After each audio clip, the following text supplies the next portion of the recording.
హైదరాబాద్లోని బీజేపీ కార్యాలయంలో ఉగాది వేడుకలు నిర్వహించారు. వేద పండితులు నిర్వహించిన పంచాంగ శ్రవణంలో బీజేపీ రాష్ట్ర అధ్యక్షులు కిషన్ రెడ్డి, రాష్ట్ర బీజేపీ నాయకులు పాల్గొన్నారు.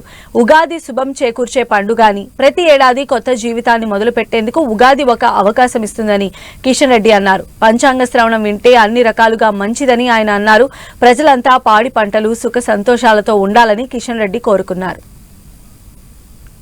ఈ యొక్క పంచాంగ పఠనం చేసేటువంటి సాంప్రదాయము మన దగ్గర ఉన్నది.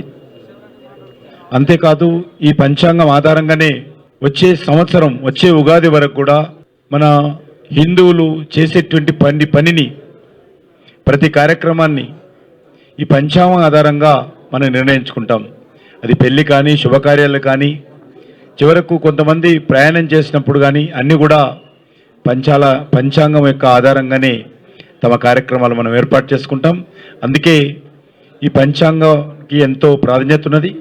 ఉగాది నాడు పంచాంగ పఠనం వింటే అన్ని రకాలుగా శుభం జరుగుతున్నటువంటి కూడా అనాదిగా పెద్దలు చెప్తుంటారు. ఈరోజు మన వేద పండితులు మన రాష్ట్ర కార్యాలయంలో అద్భుతంగా ఈ యొక్క పంచాంగ పఠనం చేయడం జరిగింది.